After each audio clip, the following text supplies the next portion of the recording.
Beleza, irmãos, com a paz do Senhor? Tudo bem? Com vocês? Tudo bem? O livro de Atos dos Apóstolos, capítulo 27, versículo de número 9, que fala sobre o perigo das viagens. A gente vai ler esse capítulo para quem somente estuda a Bíblia e lê a Bíblia apenas. Estuda, somente lê. A pessoa que apenas lê vai achar que esse Atos, capítulo 27, versículo 9, é apenas uma história. Então eu vou ler como uma história. Chega depois, eu vou continuar lendo como uma história, por exemplo, os naufrágios que Paulo sofreu, eu vou continuar ainda lendo como uma história. Só que aquela pessoa que está em Cristo, a visão dela muda. Então chega um momento que a gente para de ler como uma história e começa a ler como uma experiência para a vida, como um ensinamento para a nossa vida que Deus está nos dando, certo? Então, primeiramente, eu quero cumprimentar e agradecer a Deus por mais uma vez estarmos aqui gloriosamente para falar do nome dele. E eu fiquei surpreso com a palavra que Deus me deste e também vai te dar agora, porque são palavras do qual a gente só passa o olho e vai, continua, segue em frente. Porque são palavras que a gente não dá valor. Por exemplo, viagem. O que Deus tem comigo para falar sobre viagem? O que Deus tem para falar comigo? A gente olha e fala assim, tem nada a falar comigo. Mas Deus tem. O que Deus tem a falar comigo, por exemplo, em naufrágio? Nada. Só que tem sim. Porque a gente fica olhando com os olhos humanos, em que aquilo que não é bom para mim, ou seja, aquilo que, essa palavra aqui não está falando nada para mim, não faz nenhum sentido. E o que não faz sentido, eu descarto. Mas a palavra do Senhor fala que se está na Bíblia, ela tem sentido e tem valor para você. Então ela fala assim, depois de um tempo, tendo se tornado a navegação perigosa, e já passando o tempo do dia de jejum, admoestavam-os Paulo. O tempo do dia do jejum é um tempo que começa no mês de outubro. Então depois desse mês, depois da festa do jejum, depois desse tempo do jejum, eles começaram a viajar novamente. Aí Paulo começa a admoestar. O que é admoestar? Começa a falar disso. Dizendo, senhores, vejo que a viagem vai ser trabalhosa, com dano e muito prejuízo. Não só de carga e do navio, mas também de nossa vida. Mas o centurião dava mais crédito ao piloto e ao mestre do navio do que ao que Paulo dizia. Não sendo o porto próprio para invernar, a maioria deles era de opinião que partisse dali. Então a maioria do povo, a maioria dos cidadãos, a maioria das pessoas, dos tripulantes, vamos dizer assim, a maioria dos tripulantes queriam, e a opinião deles era que partissem dali. Aí vamos dizendo. Para ver se podia chegar a Fênice e passar o inverno, visto que ser um porto de Creta, a qual olhava para o nordeste e para o sudeste. Soprando grandemente o vento sul e pensando eles ter alcançado o que desejavam, levantaram a âncora e foram costeando mais perto da ilha de Creta. Então eles foram indo pela costa, tá bom? Costeando, tá bom? Entretanto, não muito depois desencadeou do lado da ilha um tufão de vento chamado Euroalquilão. Euro significa vento leste. Aquilo, vento sul. Então juntou o vento leste e o vento sul e começou. Aí veio tufão, aí veio. Mais à frente ela vai dizer, e sendo o navio arrastado com violência, sem poder resistir ao vento, cessamos a manobra e nos fomos deixando levar. Então, já que não tinha muito o que fazer, já que o vento estava vindo tanto forte, eu não tenho o que fazer. Então eu vou deixar ele guiar a gente aí. Aí ele fala, passando sob a proteção de uma ilhota chamada Cauda, o custo conseguimos recolher o bote. E levantando este, usaram de todos os meios para cingir o navio. E temendo que dessem na Sirte, arriaram os aparelhos e foram ao léu. Açoitados severamente pela tormenta, no dia seguinte, já aliviavam o navio. E ao terceiro dia, nós mesmos, com as próprias mãos, lançamos ao mar a armação do navio. Imagina aí, 3 dias passando por uma tormenta, 3 dias de tufão. Ah, meu Deus, com certeza. E não aparecendo havia já alguns dias, nem sol, nem estrelas, caindo sobre eles a grande tempestade, dissipou-se afinal toda a esperança de salvamento. Antigamente, eu não sei como funciona hoje, como eu conversei com algumas pessoas, eu não sei como funciona hoje. Antigamente as pessoas, o meio de navegação das pessoas, o meio de comunicação, não é comunicação, mas o meio de localização das pessoas através do mar era através das estrelas e através do som. Então a posição que eu estou, a posição que a pessoa estava, a posição que o sol fica, a posição das estrelas, fazia com que as pessoas soubessem aonde eles estavam. E aí continua dizendo, havendo todos estado muito tempo sem comer, Paulo, pondo-se em pé no meio deles, disse, senhores, na verdade era preciso terem me atendido e não partir de Creta, para evitar este dano e perda. Mas já agora vos aconselho bom ânimo, porque nenhuma vida se perdera de entre vós, mas somente o navio. Porque esta mesma noite um anjo de Deus, de quem eu sou e a quem sirvo, esteve comigo, dizendo, Paulo, não temas, é preciso que compareças perante César, e eis que Deus, por sua graça, te deu todos quantos naveguem contigo. Portanto, Senhor, estende bom ânimo, pois eu confio em Deus, que sucederá do modo por que me foi dito. Porém, é necessário que vamos dar a uma ilha. Tudo bem? Amém? Terminamos. A gente pelo menos tem que terminar o que a gente está lendo, para você entender o que Deus ele quer dizer para você até aqui. Às vezes você olha, você lê essa palavra e você não consegue entender. Porque ela começa a falar sobre viagem, ela começa a falar sobre ilhota, ela fala sobre o vento leste, o vento sul. Então, o que você tem a ver com isso? O que essa palavra tem a ver com a minha vida espiritual? O que isso tem a ver com o aprendizado que pode passar para a minha vida? E o primeiro ponto que nós podemos pegar aí é o versículo de número 11. Porque o versículo de número 11, ele fala sobre uma desobediência, o qual aconteceu pelo centurião, porque ele não quis ouvir aquilo que Paulo estava dizendo. E Paulo disse, no versículo 22, ele fala, não, 22 não, perdão. Ele diz assim, no versículo 23, olha só, porque esta meia-noite um anjo de Deus, a quem sirvo, se eu sou servo do Senhor, sou filho de Deus, eu sirvo a Ele, toda palavra que vier de ser para você, seja ela do Senhor, e o Senhor sabe quando estou dizendo, porque o Senhor é minha testemunha, eu sendo e falando a palavra do Senhor para você, com certeza vai acontecer. Porque o que Deus diz acontece. Demora, não demora. Porque a gente tem esse costume de falar, demora, né? O Senhor tarda, mas não falha. Deus não tarda, Deus não demora e também não falha, né? Então, a gente para pensar que o erro que a gente está tendo aqui, muitas das vezes esse erro que você comete, que eu cometo, eu estou me incluindo nisso, é a gente querer ir por uma pessoa mais experiente.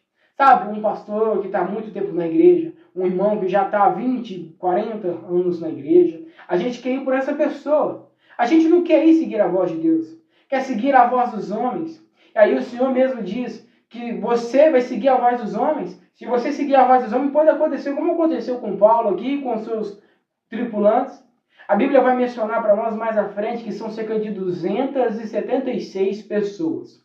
Imagina 276 pessoas sendo não culpadas, mas sendo consequentemente acontecendo com elas um erro, ou seja, a consequência do erro desse centurião caiu sobre todas essas 276 pessoas. Assim como Adão, no princípio, como por um homem só entrou o pecado no mundo, Adão, por ter pecado e não ter obedecido à voz do Senhor, pecou. E por um homem entrou o pecado no mundo. E hoje, nós éramos considerados pecadores, porque por um homem também foi nos dado a salvação. Olha isso.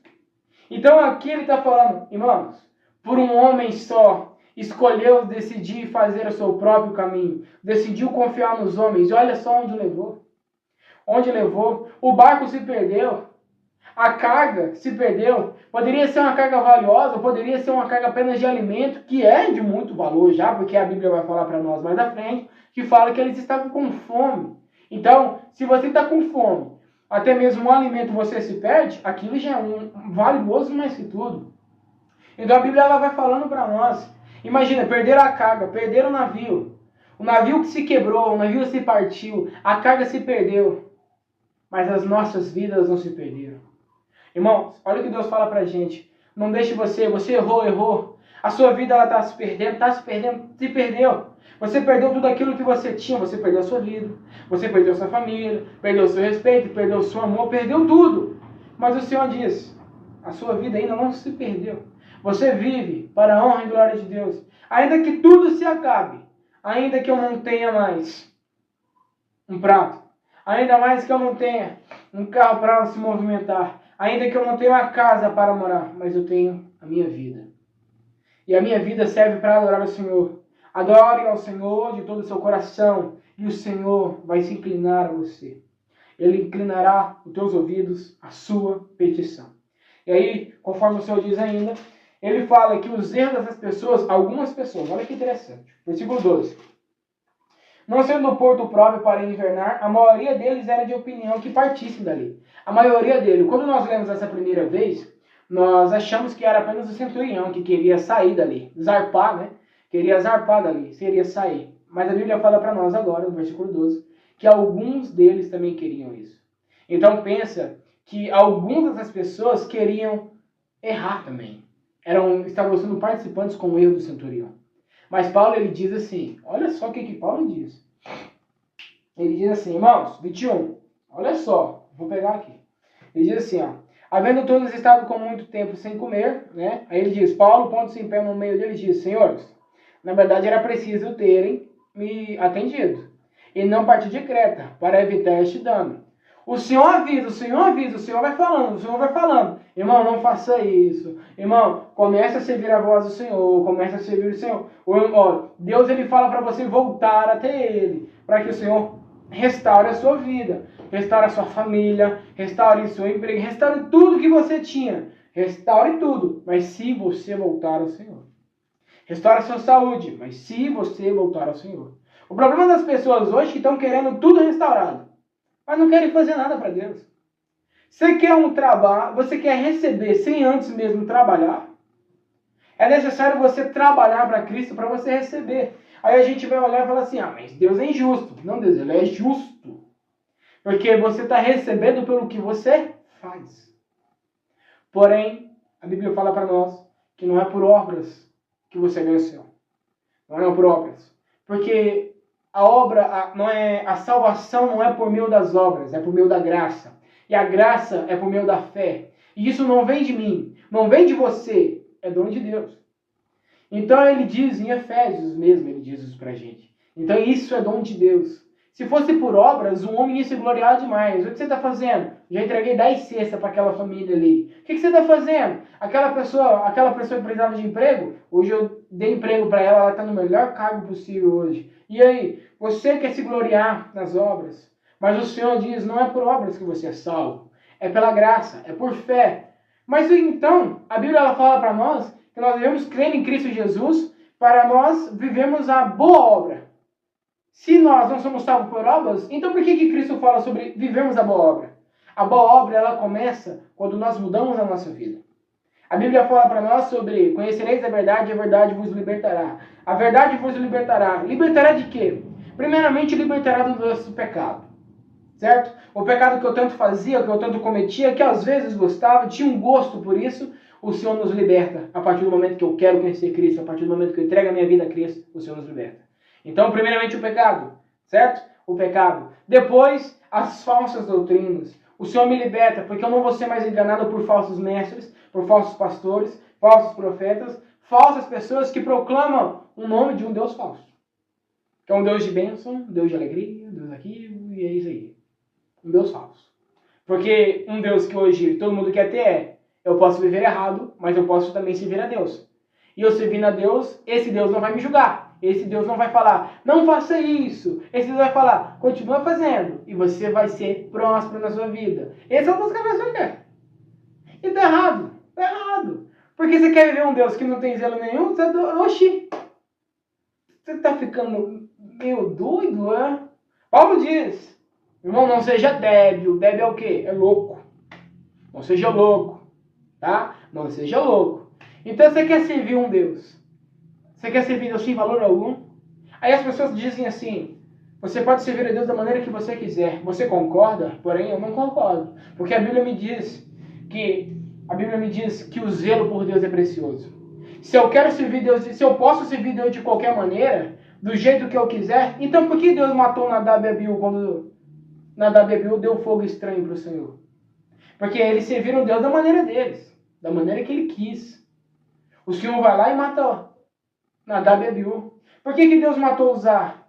Se a intenção do coração dele era segurar a arca para a arca não cair. Por que Deus matou Uzá? Hein? Por que Deus fez isso? Deus, ele fala para nós, a intenção do seu coração é boa, mas o que vale é o que Deus manda. É a palavra dele. Irmãos, não deixe de se levar pelo erro.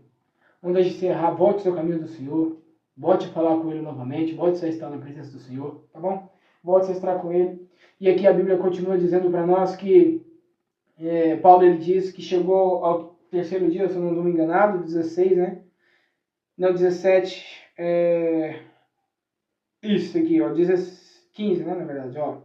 E sendo o navio arrastado com violência, sem poder resistir ao vento, cessamos a manobra e fomos deixando levar. O problema das pessoas é que estão no erro, continuam no erro, e já não tem mais o que fazer e deixa-se levar pelo erro. Não deixa se levar pelo erro. Tá?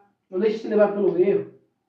Não deixe nada disso acontecer com você. Aí a palavra continua dizendo, olha só o que ela diz. Aqui, ó. Passando sob a proteção de uma ilhota chamada cauda, a custo conseguimos recolher o bote. Ainda assim há salvação em alguma coisa. Ainda assim há salvação em um algo. Tá? A partir do momento que você quer trabalhar, você quer fazer para Deus. Se você quer fazer para Deus, aí tem salvação em pelo menos um algo. Em um algo. A sua vida. Tá? Aí ele continua dizendo. Vou ler o 18, tá? Açoitados severamente pela tormenta, no dia seguinte já aliviavam o navio. E ao terceiro dia, nós mesmos, com as próprias mãos, lançamos ao mar a armação do navio.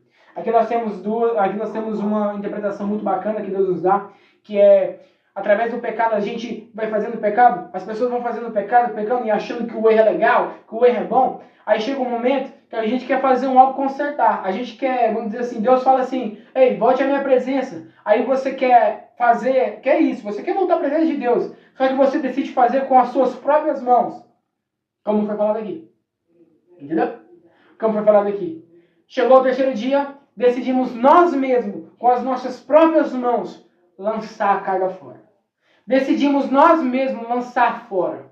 O que nós podemos ver pela interpretação que Deus quer nos dar? Nós podemos dar duas. Deus dá duas interpretações maravilhosas. Deus dá que as pessoas elas estão querendo voltar a Deus mais do jeito deles. Então com as suas próprias mãos.